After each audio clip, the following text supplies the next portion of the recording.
Share4Rare es un proyecto financiado por la Comisión Europea que tiene como finalidad conectar a personas y familiares con una enfermedad poco frecuente para promover la investigación. En el marco de esta iniciativa organizamos esta tarde este webinar dentro de los actos del Día Mundial de las Enfermedades Poco Frecuentes que se celebra este mes de febrero, el día 28. Para nosotros es un placer esta tarde contar con la señora Àngels Ponce, es terapeuta familiar y especialista en infancia y discapacidad, que nos va a hablar de un tema pues, de candente actualidad, como es la importancia de cuidar al cuidador y de cuidar al paciente en tiempos de pandemia. Antes de darle paso a la señora Àngels Ponce, nos gustaría poner un poquito en contexto el proyecto Share4Rare para que aquellas personas que hoy nos acompañan y no lo conozcan les sea más cercano. Comentar que Share4Rare es una plataforma digital, como hemos comentado anteriormente, para promover la investigación a través de la información y de los datos que pacientes y familias pueden aportar a los centros de investigación para ayudarnos, ¿no?, a conocer más estas enfermedades que son todavía unas grandes desconocidas y poder luchar contra las limitaciones que implica investigar con estas patologías. Dada su baja N, es decir, la baja muestra de pacientes que existen, falta de información, porque en algunas de estas patologías todavía no existe una base sólida de conocimiento científico, el aislamiento, porque a veces en según qué condiciones es difícil poder, ¿no?, conocer otra familia o un paciente de forma cercana en la misma región donde vivimos o en el mismo país. Hay una gran diversificación geográfica y si no es a través de recursos, ¿no?, digitales como puede ser Share4Rare, que llegamos a los pacientes y a las familias allí donde están, es complicado poder implicarlos en iniciativas de investigación. En muchos casos también se conoce que hay un importante retraso en el diagnóstico y ello evidentemente lleva una importante carga, ¿no?, de estrés y de sufrimiento para las familias. En resumidas cuentas, es muy importante que haya investigación, sobre todo en relación con el conocimiento de la historia natural, que al final, ¿no?, es aquella información que nos habla de las causas de la patología y de cómo evoluciona a lo largo del tiempo cuando no existe un tratamiento para que pueda mejorar, ¿no?, su sintomatología o su calidad de vida. Dicho esto, en Share4Rare trabajamos para crear una gran comunidad de pacientes y promover esta donación de datos que comentábamos anteriormente es tan importante para los centros de investigación. Y no hablamos de los datos o de la información que ya tenemos de los pacientes que nosotros atendemos diariamente, sino hablamos de aquella información que es muy importante para las familias y que precisamente no se le da valor porque no forma parte, ¿no?, de la recogida de datos estándar que se sigue en la consulta. Por tanto, pacientes y familias aportan información de valor, pero también aportan preguntas a los investigadores que muchas veces no nos las hemos llegado ni a plantear. Share4Rare trabaja en 3 objetivos. El primero es la educación y la información hacia pacientes y familias. En la parte pública de la página web existe una librería de contenido médico enfocada a las diferentes patologías con las cuales hacemos investigación y también tenemos libros de contenido transversal. Uno es el relacionado con la atención y los cuidados paliativos y esto no se entiende siempre vinculado al desenlace de la vida, sino en aquellos pacientes crónicos con enfermedades muy complejas que requieren de un cuidado y de una atención muy particular. Y después también tenemos un libro médico sobre lo que en inglés se denomina Patient Advocacy, que es la defensa de los derechos de los pacientes y sobre todo lo que a nosotros nos interesa en este proyecto es empoderar a los pacientes y a las familias para que cada vez más, ¿no?, se sumen a hacer posible la investigación en su enfermedad. El segundo objetivo con el que trabajamos en Share4Rare es compartir. Nos interesa que podamos establecer nexos y poder poner en contacto a pacientes que se asemejen y se asemejen porque tienen la misma enfermedad, porque quizás están esperando el diagnóstico de su enfermedad o simplemente porque comparten unos determinados síntomas. Share4Rare trabaja con algoritmos de inteligencia artificial basados en el diagnóstico, en la sintomatología y en el país del paciente y permite conectar en red a todas las personas que están en la plataforma en base a estos parámetros. Como veis en la diapositiva, debajo de cada usuario ficticio, porque esto es una muestra de lo que existe en el entorno privado de la plataforma, hay un tanto por ciento. Ese tanto por ciento quiere decir que aquella persona se parece en base a los 3 parámetros que antes identificaba al paciente por el cual nosotros participamos en la plataforma. Y el objetivo más importante de los 3 en los que se basa el proyecto es la investigación y es el corazón, el pilar principal del proyecto. Investigamos para poder conocer mejor la historia natural de las enfermedades, para poder trabajar en el diseño de algoritmos de pronóstico, porque si podemos recoger datos retrospectivos de los pacientes, esto es posible, para crear registros de pacientes que en determinadas patologías todavía no existen, para recoger, como decía anteriormente, lo que se conoce en inglés como Patient Reported Outcome Measures o medidas de resultados informados por los pacientes, que son aquellos elementos relacionados con la experiencia de vivir con la enfermedad que no se recogen porque no son puramente datos clínicos. Y cómo no, queremos trabajar para ayudar que sean factibles otras iniciativas de investigación.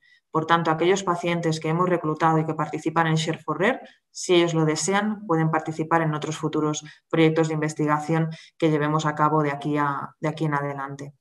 Sin más dilación, quiero simplemente anunciar los proyectos de investigación que ahora están activos en la plataforma. Tenemos uno dirigido a la comunidad de pacientes sin diagnóstico, que representa tanto en el mundo real como en Share4Rare el 30% de los pacientes, un proyecto sobre tumores raros pediátricos, otro sobre enfermedades neuromusculares, uno específico para analizar la calidad de vida y el impacto que dejan los tratamientos en niños que han padecido leucemia aguda linfoblástica, un registro internacional sobre personas con una enfermedad minoritaria que han padecido la COVID-19 y, en breves, un proyecto sobre melanoma.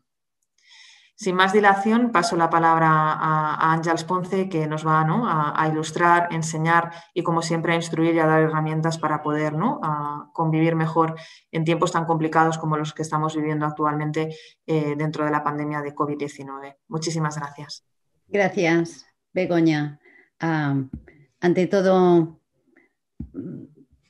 gracias por invitarme. Es un placer estar aquí con todos ustedes y poder compartir un rato, solo un rato, desde un proyecto como el de Share4Rare, ¿no? En el que realmente se toma tan en cuenta a las familias de los pacientes. Voy a hablar durante un rato, voy a hacer mi presentación, que espero que no sea muy larga, para dejar un tiempo para poder conversar con ustedes, ¿no? Y realmente pues que podamos intercambiar también cuáles son sus preocupaciones, ¿no? Y qué les ha parecido también. Así que a medida que yo vaya hablando y vaya siguiendo mi presentación, pueden escribir en el chat cualquier cosa que se les ocurra o que quieran preguntar o comentar, y luego, cuando yo termine, retomaremos el chat y podremos comentar desde ahí. Pues voy a empezar con esta breve charla.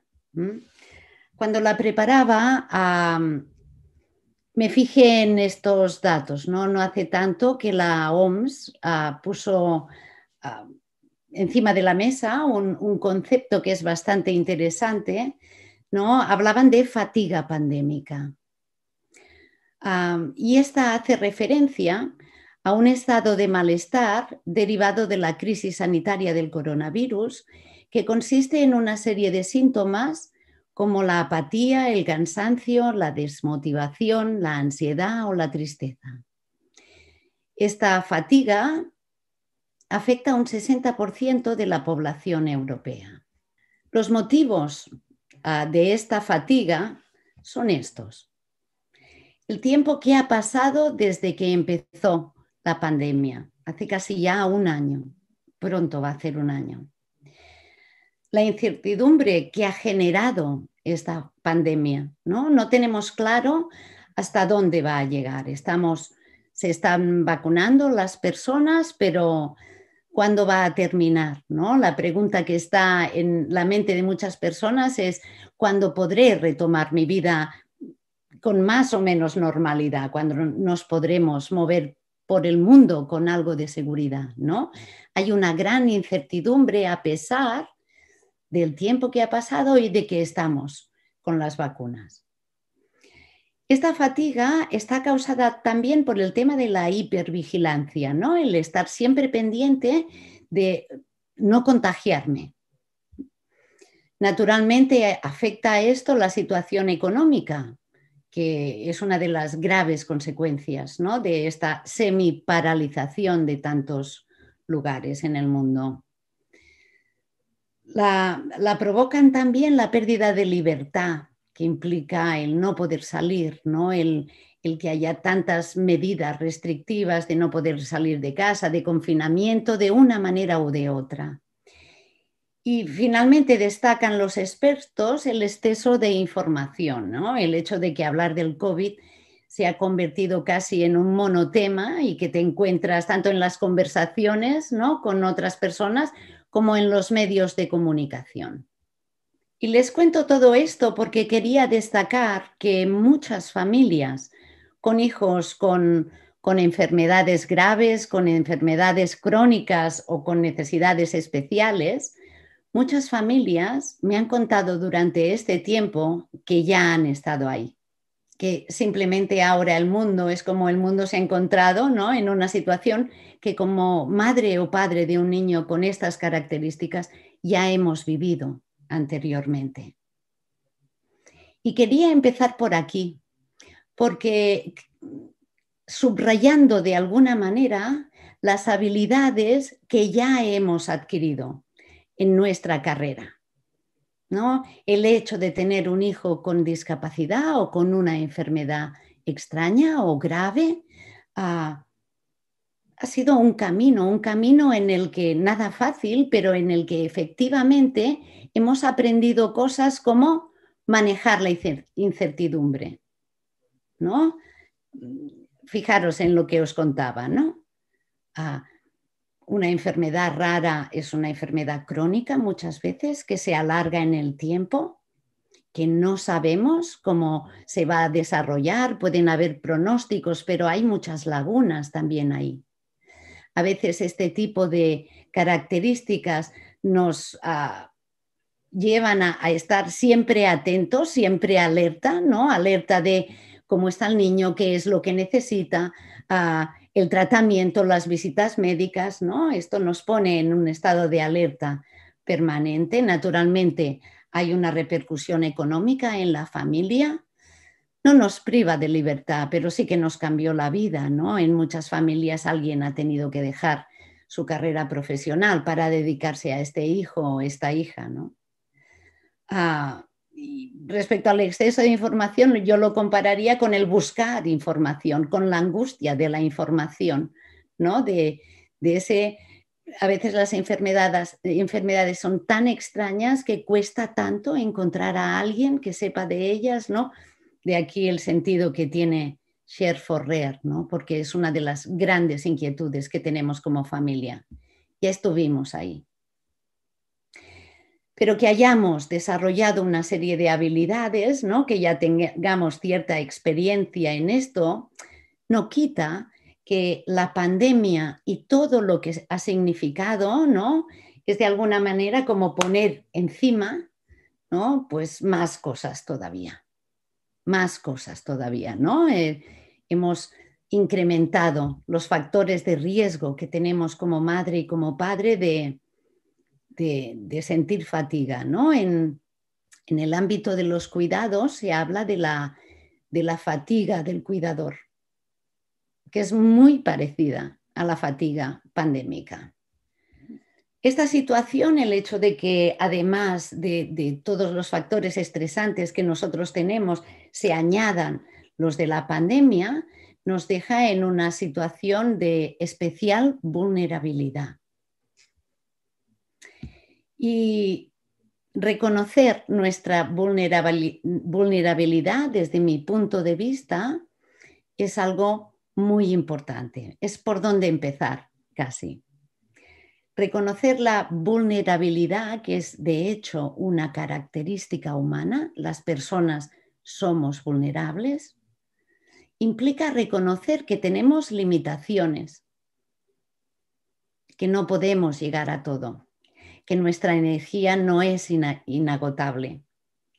También que tenemos dificultades, que cometemos errores y sobre todo que no lo podemos controlar todo. Para mí, reconocer la propia vulnerabilidad es reconocer que soy simplemente una persona a la que ciertas situaciones difíciles la abruman. Y esto es lo normal. Lo que pasa que reconocer la vulnerabilidad es difícil en una sociedad en la que se nos empuja de alguna manera. Se nos empuja a ser fuertes, ¿no? Tenemos que ser fuertes, tenemos que luchar contra ciertas enfermedades, luchar contra, ¿no? En esta sociedad, ¿no? Se nos empuja a una fortaleza que no es muy real, ¿no? Es propia de superhéroes y superheroínas, pero no de personas humanas. Las personas humanas nos caemos y nos levantamos, ¿no? Nos equivocamos a veces y a veces la aceptamos, ¿no? Y para mí esta visión de persona humana es muy importante cuando se hace de madre o de padre de un niño con necesidades especiales, ¿no? Además, reconocer esa vulnerabilidad me da la oportunidad de ser un poco más amable conmigo y no exigirme tanto, porque a veces la exigencia viene de dentro. Y muchas veces nos encontramos exigiéndonos ser fuerte ante situaciones que son realmente complicadas, ¿no? Cuando tienes a tu hijo en el hospital durante 3 semanas, estoy pensando en una mamá que acabo de hablar con ella ahora, 3 semanas en el hospital, ¿no? Y está agotada. Pues claro. ¿Veis? Reconocerlo te ayuda a ser un poco más amable. Pero hay otra clave. Es el poder conectar con nosotros y saber cómo estamos. ¿Cómo estamos? Nos pasamos el día pendientes de nuestros hijos, de cómo están nuestros hijos, de qué necesitan nuestros hijos, ¿no? Y la invitación es que de vez en cuando, en algún momento, conectemos con nosotros para ver cómo estamos. Y para, en algún momento, priorizarnos. Priorizarnos no significa ponernos por delante de las personas a quien amamos, sino ponernos de lado, ¿no? Tratarnos como les tratamos a ellos. Porque es importante mirar cómo estamos para encontrar esa calma, ¿no? Tan necesaria en medio de la tempestad. Esa calma está dentro, no está fuera. Ese equilibrio está dentro, no está fuera. Lo que ocurre fuera es una tempestad muchas veces, ¿no? Pero si me conecto conmigo, puedo encontrar esa calma. Y esa calma, ese equilibrio, es desde donde atendemos a nuestros hijos, ¿no? Es desde donde cuidamos, ¿no? Esta es una buena pregunta. ¿Desde dónde cuidamos?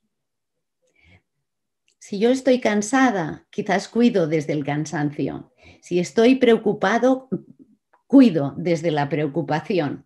Si estoy tranquila, puedo cuidar desde esa tranquilidad. Y ese es el objetivo que os quiero transmitir, ¿no? Estar yo bien para atender con calidad.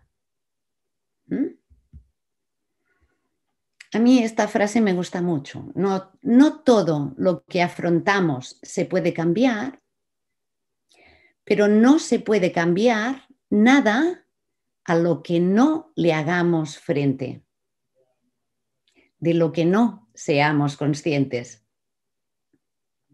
Si yo no estoy bien, si yo estoy cansada, no puedo cuidarme. Por eso señalaba tanto, ¿no? Al principio he empezado por ahí. Es importante que sepas por dónde estás, porque si no te das cuenta de que estás cansada, no puedes atender ese cansancio.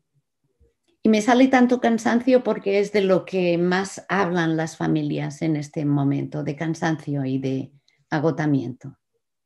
Os voy a dar 5 estrategias, no me da para mucho más, pero espero que os sirvan. Y estas estrategias coinciden también con lo que los expertos recomiendan para combatir la fatiga pandémica. Es lo mismo. Céntrate en lo que sí está en tu mano. La incertidumbre forma parte de nuestras vidas. La vida es incierta. Todo está cambiando, ¿no? Y y no sabemos lo que pasará en muchos aspectos de nuestras vidas. Sin embargo, nos empeñamos en controlar y en saber y en planificar ¿no? Necesitamos tener seguridad y muchas veces la seguridad la adquirimos haciendo planes, ¿no? Y bueno, cuando tengo un plan hecho, ¿dónde voy a ir de vacaciones la semana? Este verano, pues me siento más tranquila, más segura. Es como que al menos controlo eso, ¿no? Pero eso es una ilusión. ¿Quién sabe si podré salir de casa el verano que viene? ¿No? Así que la invitación es que nos hagamos amigos de la incertidumbre, porque forma parte de la vida. Reconociendo las cosas que están fuera de nuestro control. Cuando tenemos un hijo con una enfermedad rara, hay aspectos que escapan a nuestro control. La enfermedad, ¿no? El defecto en ese cromosoma, la mutación, no sé dónde, eso no está bajo mi control, ¿no? Sí que está bajo mi control el bienestar de mi hijo, ¿no? En cierta manera. Estar con él, que esté feliz, ver si está bien, si no está bien, jugar con él, ¿no? Hay cosas, ¿no? Muchas cosas que yo puedo hacer para contribuir al bienestar de mi hijo. No puedo cambiar la mutación genética. Se trata de... Esta diferenciación es muy importante porque muchas veces lo que hacemos es pasar mucho tiempo pensando en cómo deberían de ser las cosas. Pensando, hay un diálogo mental interno, todo pasa aquí dentro y muchas veces estamos desarrollando expectativas, ¿no? Es decir, ¿dónde me gustaría estar y dónde estoy realmente? Y esto genera mucha angustia, mucha angustia. Este espacio que hay entre la realidad y la expectativa, cómo me gustaría que fueran las cosas, cómo serían las cosas si no pasara esto, cómo estaríamos sin la pandemia, cómo sería lo que quieras. Poner tanto el foco aquí genera mucha angustia y nos aleja de la realidad. A más expectativas, menos aceptación. La clave es aceptar la realidad, aceptar las cosas que no puedo controlar. Sé que hablar de aceptación es mucho más fácil hablar de ella que cumplirla, ¿no? Quedaros con la palabra adaptación, si queréis, ¿no? No te puedes adaptar a la realidad si estás todo el día en las expectativas, pensando en cómo deberían de ser las cosas. Por eso es tan importante darte cuenta de dónde tienes la cabeza. Para mí esa es la clave. Desde mi punto de vista es lo que da más tranquilidad. Darnos cuenta de dónde tenemos nuestra mente, ¿no? Muchas veces la tenemos en el pasado, en lo que pasó, y eso genera mucha tristeza. Y tenerla en el futuro, en lo que puede pasar, genera mucha angustia. La tranquilidad está en el presente. Además, no tenemos nada más. Lo que pasó, pasó. Y lo que está por venir, ¿quién sabe? Solo tenemos el presente. Así que si quieres cultivar la calma, si quieres cultivar el equilibrio y la tranquilidad, céntrate en el presente. No es tan difícil. No es tan difícil. Ahora te contaré alguna. Está relacionado con lo que te contaba. No pienses la vida, vívela, ¿no? Se trata de saborear el presente, ahora y aquí, como el té que aparece en la fotografía, ¿no? Y la manera más sencilla de estar en el presente es estar en los sentidos, ¿no? Saborear el té, oler, una flor, sentir el aire, ¿no? Los sentidos nos ayudan a estar en el presente. Bueno, los sentidos me ayudan si llevo mi atención hacia los sentidos que estoy notando. Pero ¿sabéis qué? Yo creo que los niños, nuestros hijos, también nos ayudan a estar en el presente, ¿no? Si nos relacionamos con ellos de una manera atenta. Esta me ha venido a la cabeza, ¿no? Esta madre que tuvo a su hija 3 semanas en el hospital y a raíz de una operación bastante grave en la espalda de su niña pequeña. Y ella me decía, me cuesta tanto, ¿no? En la habitación del hospital centrarme, ¿no? Estoy tan cansada y además tan preocupada por todo, ¿no? Y encontramos una manera para que pudiera sentir, ¿no? Y fue pues tumbarse en la cama con su hija y respirar con ella, ¿no? Jugar ¿cómo se llama?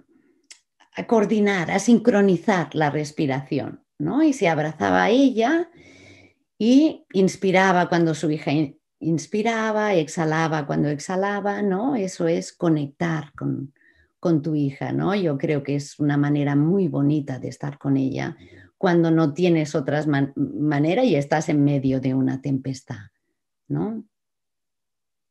Yo creo que los niños nos reclaman nuestra atención y que merece la pena de que estemos con ellos, ¿no? De manera presente. También es interesante centrarse en lo que sí tenemos. Siempre estamos pensando en lo que nos falta, en lo que sería, en lo que no tenemos y qué sería si, ¿no? La invitación es que te centres en lo que sí tienes, ¿no? Y que agradezcas.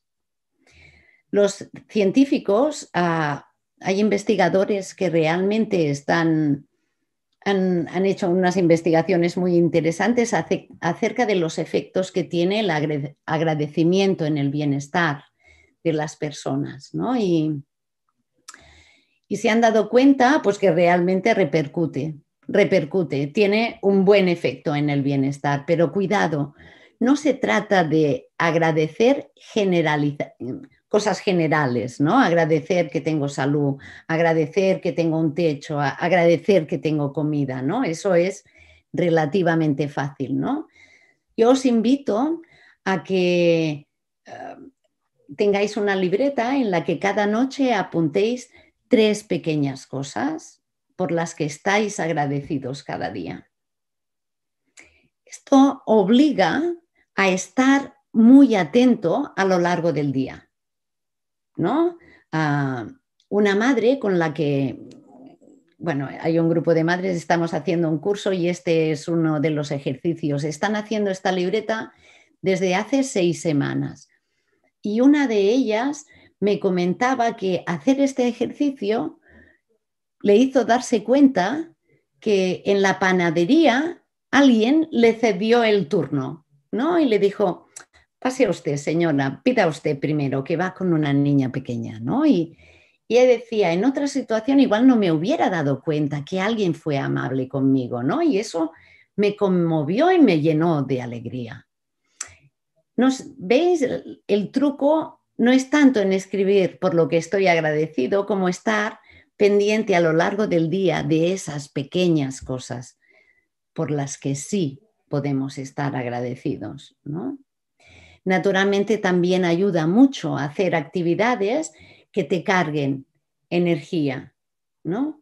Justo ayer una madre en un curso contaba como para ella dice, es como si yo fuera una bombilla, ¿no? Y cuando hago según qué, esa bombilla se ilumina, ¿no? Se carga de energía, ¿no? Y puede transmitir esa luz. Me pareció muy bonito, ¿no? Porque hay cosas que hacemos, cada uno tiene la suya. Lo difícil es darte ejemplos porque cada uno encontrará su manera, ¿no? Hay personas que cargan energía dándose un paseo o paseando por el bosque o delante del mar o quizás leyendo o tomando un café con las amigas o charlando con ellas o levantándose antes y saboreando el café. Es muy importante que en estos tiempos, ¿no?, en los que el cansancio es importante, ¿no?, lo atiendas y te cargues pilas, hagas algo por ti. Pero fijaros que para hacer eso, primero tienes que priorizarte, ponerte en la agenda, en la lista de cosas por hacer, tienes que estar tú. Si no, este es el error. Muchas veces pensamos, bueno, cuando tenga tiempo, ¿no?, si me queda tiempo, pues ya coger el libro. No, programa el tiempo en el que vas a hacer eso que te carga pilas. Otro punto importante es familiarizarnos con las emociones, ¿no? Tienen bastante mala fama las emociones. Si alguien habla de emociones positivas, emociones negativas. Hay emociones agradables, ¿no?, de las que no querríamos salir, como cuando nos sentimos alegres, y hay emociones muy desagradables. Y habitualmente cuando las sentimos, buscamos la manera de salir, ¿no? A nadie le gusta estar enfadado, ni rabioso, ni triste. Y la reacción más habitual es salir de ahí o empujarnos, ¿no? Decir, venga, debería salir de la tristeza, ¿no? Debería calmarme, debería... Y me gustaría transmitiros que las emociones forman parte del ser humano y son útiles para nuestra supervivencia, ¿no? Son útiles. Se habla mucho de vivir sin miedo. Pues yo no me lo pido para mí, vivir sin miedo, porque el miedo es útil. El miedo es lo que nos lleva a tomar medidas para no contagiarnos de coronavirus. Si yo no tuviera miedo al coronavirus, iría por el mundo sin mascarilla y abrazando a quien se dejara. Por tanto, si el miedo tiene una utilidad, ¿por qué huimos? Otra posibilidad es estar con esas emociones. Primero, reconocerlas y aceptarlas. ¿No? Es normal que te sientas triste algún día, es normal que tengas miedo por todo lo que tienes por delante, es normal. Y cuando nombras la emoción y estás un rato con ella, disminuye la intensidad y es más manejable. Porque además la puedes atender, ¿no? Un día triste, si lo aceptas, pues ese día triste, ¿qué vas a hacer? Pues más bien recogerte, leer, ¿no? No tendrás ganas de relacionarte, quizás estarás mirando por la ventana más rato. Bueno, hablo de días de tristeza, no de depresión, que sería otra cosa, pero sé amable contigo, ¿no? ¿Qué haces cuando alguien a quien quieres tiene un día triste o siente miedo, ¿no? Deberíamos atendernos como atendemos a las personas a las que queremos. Esta es la fórmula más clara. Atendernos como atendemos a las personas a las que queremos. Otra recomendación, naturalmente, es que compartas tus emociones, ¿no? Que lo puedas decir, hoy tengo el día triste, hoy no estoy bien, ¿no? Porque decirlo y compartirlo viene con regalo, ¿no? El regalo es tener a alguien que te consuele y que te cuide un rato, ¿no?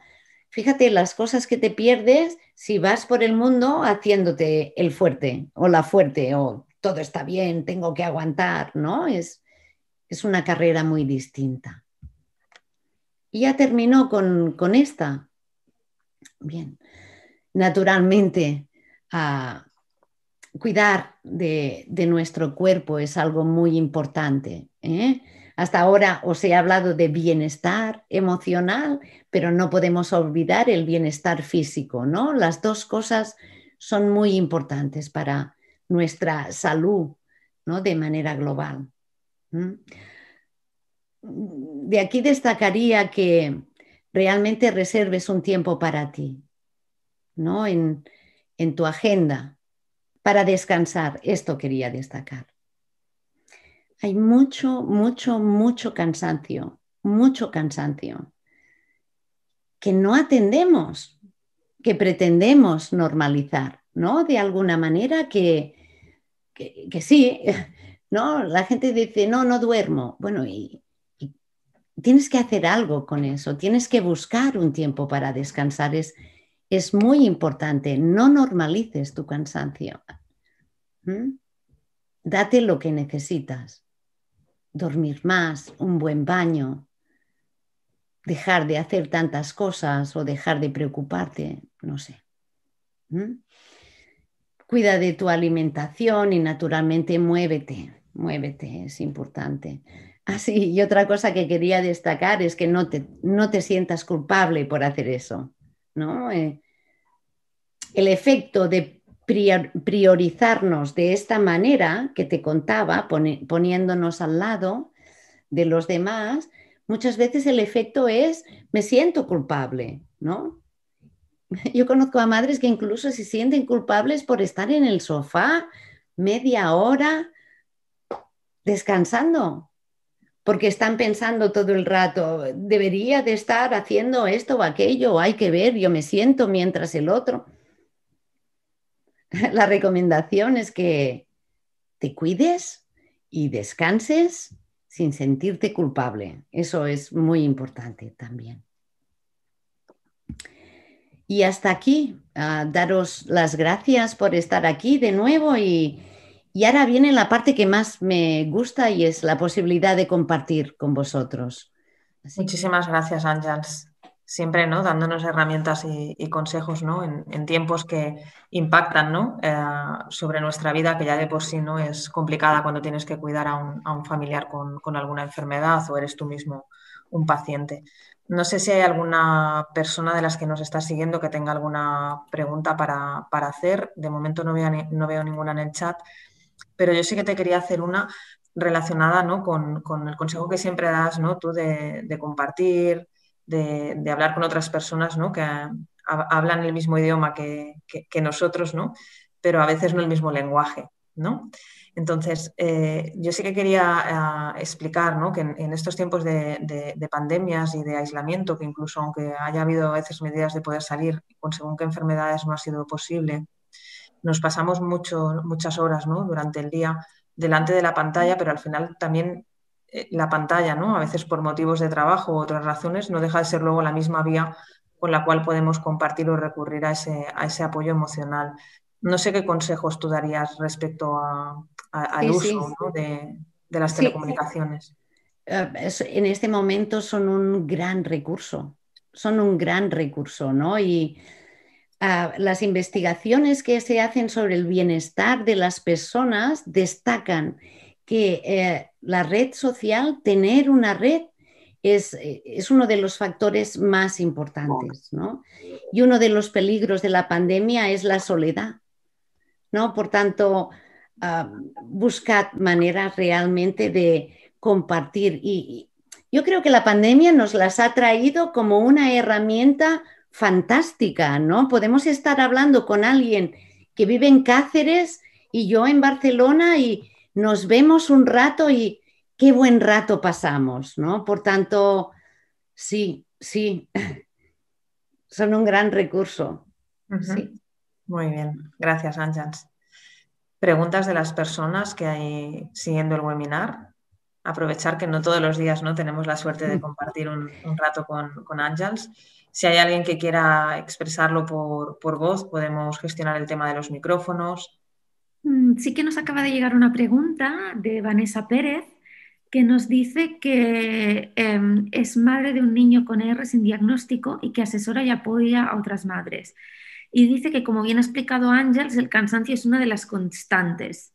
Sabemos que debemos descansar, pero en muchas ocasiones tenemos hijos con problemas de sueño, sueño alterado, no podemos delegar porque no tenemos esas redes de apoyo.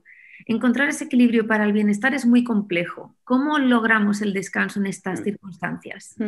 Sí, sí, el sueño es una cosa que se tiene que mirar de cerca, porque es muy importante. Yo les recuerdo a las madres que las personas nos morimos si no dormimos directamente, ¿no? Por tanto, no podemos decir, no, llevo tantos días sin dormir, ¿no? Porque mi hijo tiene una alteración en el sueño o porque tengo que estar pendiente de... Yo el principal obstáculo, el que veo, es en las propias personas, el que no sabemos delegar, ¿no? Es decir, pretendemos no haber dormido y al día siguiente seguir con nuestra vida cotidiana. Y ahí nos equivocamos, ¿no? Yo el otro día hablaba con una madre que llevaba casi una semana con muchas dificultades del sueño y me decía, por fin mi hija ha ido a la escuela, ¿no? Y le decía, espero que estés descansando. Bueno,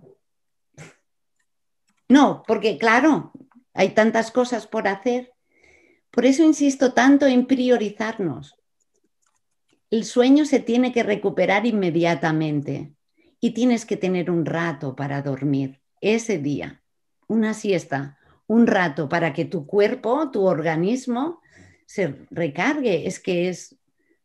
Y a veces el obstáculo somos nosotras, no sabemos delegar, nos empujamos, tenemos que hacerlo todo.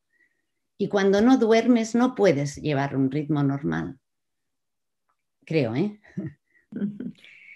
Otra pregunta que nos hace llegar Laura nos dice, cuando esta pandemia pase y todo el mundo vuelva a sus rutinas habituales, a su ocio, a sus hobbies, y nosotras sigamos sin poder celebrar esa alegría porque debemos seguir en casa, ¿cómo gestionamos? Laura dice, a mí no me afecta no poder ir a un restaurante o el toque de queda, ¿no? Porque cuando todo esto termine, seguiré sin poder disfrutar de todo esto como el resto. Entonces ella quiere saber cómo gestiona esto. Bueno, yo, claro, no conozco tus circunstancias, pero seguro que tienes que renunciar a todo, ¿no? ¿Seguro? ¿No?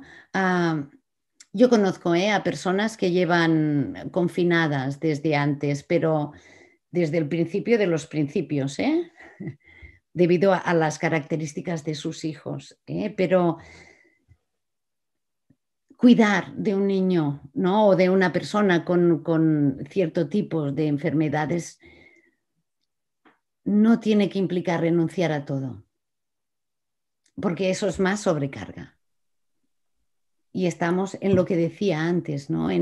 Justamente en el poder delegar, para poder respirar. Claro, tu vida no va a ser igual que la de los demás, naturalmente, pero no te pierdas las oportunidades de poder salir a coger oxígeno.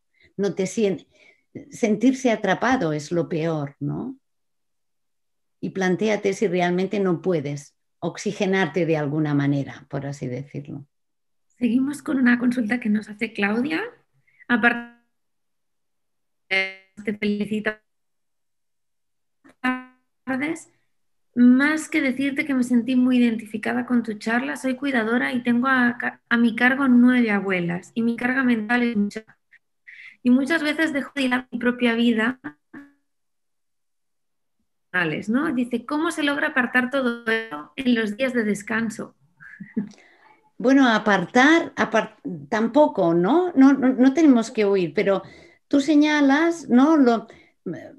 En situaciones como esta que describes es donde hay el peligro de fatigarnos como cuidadores, ¿no? Es una sobrecarga.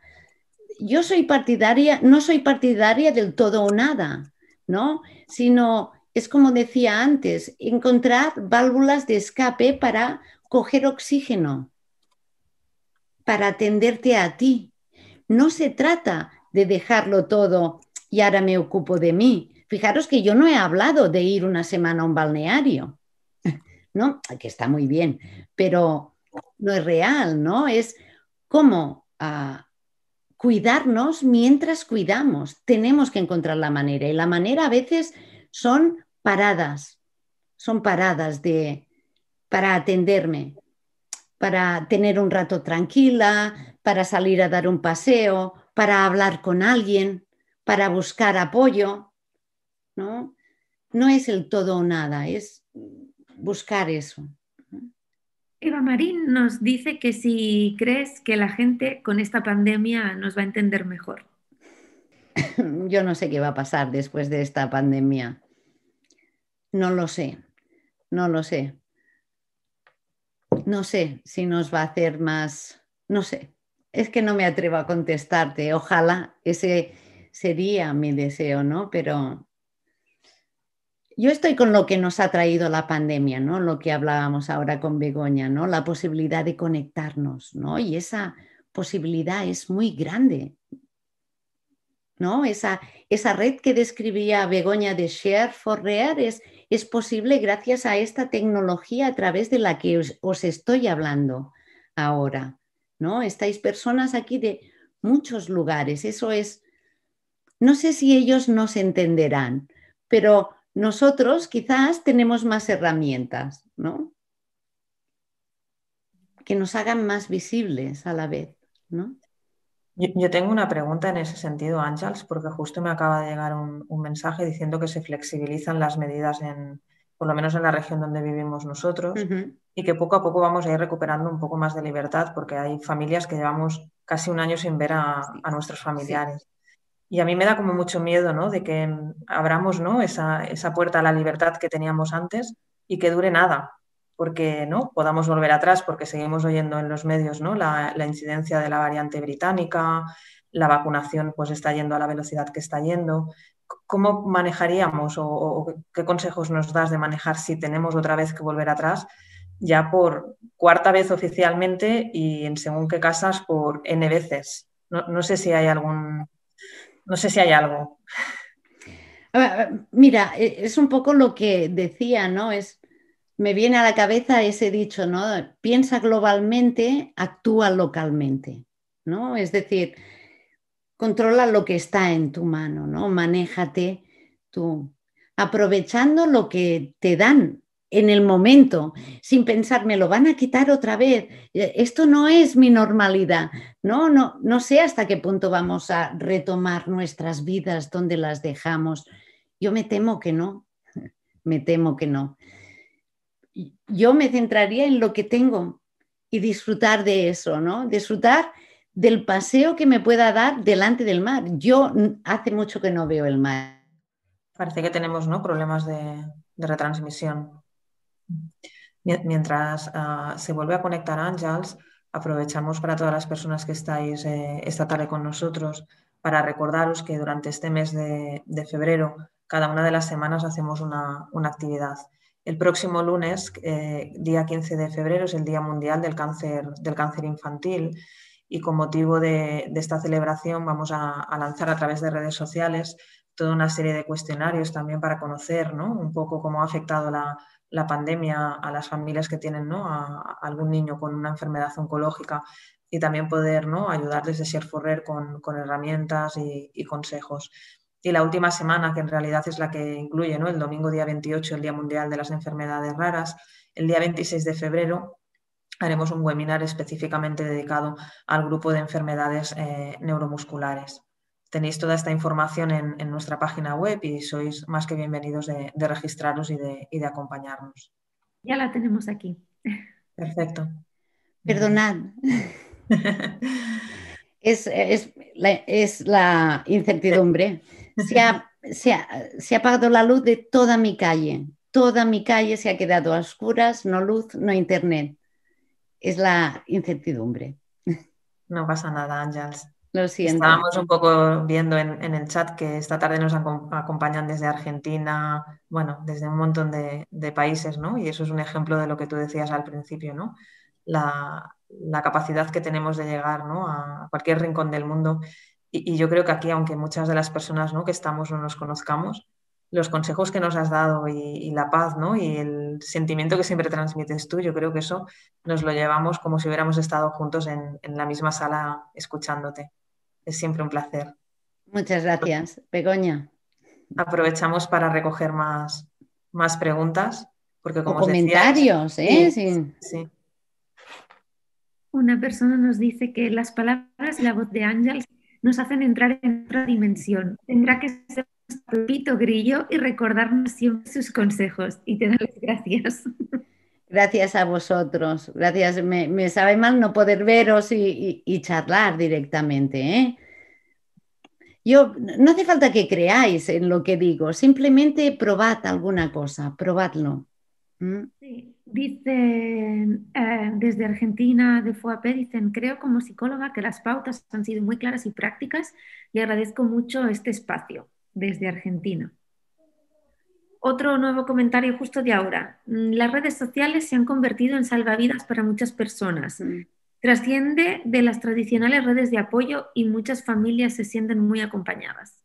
Sí, sí, muchas familias han creado su propia red a través de grupos en el WhatsApp o de reuniones a través de Zoom y esto les ha ayudado mucho, mucho. Así que os animo realmente a utilizar estos espacios, ¿eh? Mayer nos pregunta, ¿qué consejo darías ante una persona dependiente que está la mayor parte del tiempo demandando tanto cuidados físicos como psíquicos? ¿A quién le tengo que dar el consejo, ¿no? A la persona dependiente o a quien, si eres su cuidadora, hablaría de nuevo de delegar, ¿no? De no sobrecargarte, ¿no? Si ante una persona tan demandante, que las hay, ¿no? Que son muy demandantes, es importante cuidar del cuidador, ¿no? Y que pueda delegar, aunque sea a ratos, la atención de esa persona, ¿no? No renuncies a todo por cuidar de ella, ¿no? Es la madre. Sí, pues a la madre de esa persona le recomendaría que no se cargue con toda la atención, ¿no? Porque me remito, no tenemos una energía inagotable, ¿no? Y nos cansamos, nos sobrecargamos. Bueno, hay una serie de efectos que de hecho no ayudan a dar una buena atención y a veces es como el pez que se muerde la cola, ¿no? Cuando tú tienes un día malo, la persona a la que cuidas lo huele, lo nota y te pide más. ¿Y cómo interpretas tú ese pedirte más? ¿Lo puedes aguantar menos? ¿No? Preguntaros eso, ¿qué calidad de atención estoy dando cuando dedico mi vida entera a eso, ¿no? Tiene que haber un espacio, si quieres, ¿no? Un espacio de atención y de cuidado al otro, siempre equilibrado con un espacio de atención y cuidado a uno mismo. Y no sé si tenemos tiempo para una última pregunta, que Miriam nos comenta si el estrés por cuidados paliativos podría generar vértigo. Vértigo yo, no lo acabamos de entender, pero No bueno, te entendemos, Miriam. Supongo que eso, si el estrés puede generar un tipo de vértigo. El síndrome de Meniere. De Meniere, perdón. Discúlpame, yo no lo conozco, ese síndrome, por tanto no te lo puedo... Supongo que está relacionado con el vértigo, ¿no? Esta pregunta, Miriam, si quieres compártela en la comunidad de Share4Rare porque es una pregunta clínica. Esta la deberíamos compartir con algún profesional clínico, con algún médico. Exacto. Muchas gracias. O sea que encantados, Miriam, si la pones en la comunidad. Una persona dice, yo abogo por la justicia ocupacional de elegir si quiero cuidar o no. Y si estás de acuerdo, Ángels. Sí, yo creo que cuidar debería ser una opción, ¿no? No sé si justo o no justo, no me meto en eso, pero si quiero cuidar o no quiero cuidar tiene que ser una opción, porque para garantizar la calidad de la atención, ¿no?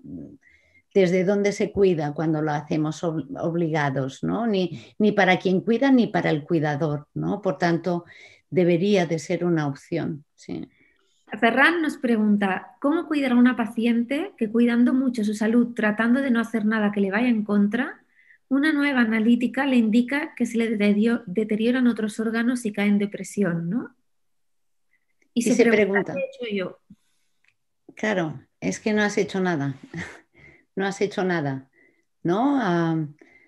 Pero fíjate dónde se va la mente, ¿no? Ante ciertos diagnósticos, naturalmente, ¿eh? Esto es lo más normal del mundo, ¿no? Cuando nos dan un diagnóstico o ciertas noticias, nuestra mente se dispara buscando culpables, buscando motivos, buscando razones. Y es lo que decía en la charla, hay cosas que no sabemos. Hay cosas que no sabemos y que no dependen de nosotros y que yo no puedo controlar, ¿no? Y sigue siendo igualmente, naturalmente, son noticias que nos impactan y nos hunden, ¿no? Pero es útil ese ejercicio de diferenciar qué está en mi mano y qué no, ¿no? Yo creo que incluso, ¿no? A veces, yendo un poco más allá, ante ciertas enfermedades, es que vivimos en una sociedad, esto es más largo, pero vivimos en una sociedad en la que se nos responsabiliza de todo, ¿no? Y tenemos que luchar contra todo y tenemos que responder ante todo y ser fuertes ante todo. Y hay cosas, ¿no? Yo siempre digo, el cáncer mismo, ¿no? Quien lucha contra el cáncer son los médicos, ¿no? Y la ciencia, ¿no? El paciente convive con el cáncer, ¿no? Pero muchas veces hablamos de luchar contra enfermedades, cuando en realidad lo que hacemos es convivir con ellas. Y convivir no significa no hacer nada y pasar de todo, ¿no? Hacer lo que está en mi mano. En mi mano está, pues, regular, no sé, mi alimentación, cuidarme, hacerlo todo lo que esté en mi mano, todo. Pero hay mucho mensaje que nos da una responsabilidad que yo creo que realmente no tenemos, ¿no? ¿Qué he hecho yo para tener un cáncer? Esto es más largo, ¿eh? Espero que no se me malinterprete, ¿eh? Pero esto daría para un rato. Hacemos una última pregunta, si quieres, Elisa, que ha llegado. Sí. Nos comentan, como terapeuta ocupacional, creo que hay que buscar un equilibrio ocupacional entre el autocuidado, la productividad y el ocio, ¿no? Buscar ese equilibrio ocupacional y que están totalmente de acuerdo con tus recomendaciones. Pues muchas gracias. Y gracias también por apuntar esto. Muchas gracias por dar tu visión. Muy bien, pues sin más, ¿no? Dilación ahora, yo creo que ha sido un placer, una vez más, compartir con Ángels, aprender con Ángels. Esta parte, ¿no?, de preguntas y respuestas, ahora me decía una compañera que siempre es posiblemente la más enriquecedora. ¿Por qué no? Conoces historias y preguntas y necesidades de las personas y al final, ¿no?, trabajamos, ¿no?, todos desde nuestro punto de vista, ¿no?, unos en la parte más de investigación, otros en la parte más de apoyo emocional para las personas. Yo me gustaría, Ángels, para cerrar, si nos quieres dar un último mensaje, una idea clave. Yo me quedo con una que muchas veces suena tópico, pero es el tema de esta charla y que yo creo que no nos la aplicamos, que es la de cuidar al cuidador. Porque el que cuida cree que su misión es esa, ¿no? Y lo que tú decías antes, todo lo demás que te afecta a ti es como si quedara en segunda, ¿no?, división. Y yo creo que eso es un buen mensaje, ¿no?, para aquellas personas que somos cuidadores, de intentar también, ¿no?, cuidarnos un poquito a nosotros mismos y que no es para nada, creo, egoísta. Pero sí que me gustaría eso, que dieras un último mensaje a toda la gente que nos acompaña. Pues es que coincido totalmente contigo, Begoña, ¿no? Es importante cuidarnos para cuidar y también ser amables, ¿no?, con nosotros. Y si os tuviera que decir algo es que disfrutaráis de la vida en cada momento, tanto como podáis. Saborear los buenos momentos, porque los malos dicen que ya llegan, ¿no? Por tanto, agarraros a los buenos y a las cosas bonitas que hay cada día. Muy bien. Muchísimas gracias, Ángels. Has puesto, ¿no?, el cierre de oro. Gracias. Y muchísimas gracias a todas las personas que nos acompañan de muchísimos lugares. Un abrazo para todos. Gracias. Un abrazo grande. Gracias. Hasta otro día.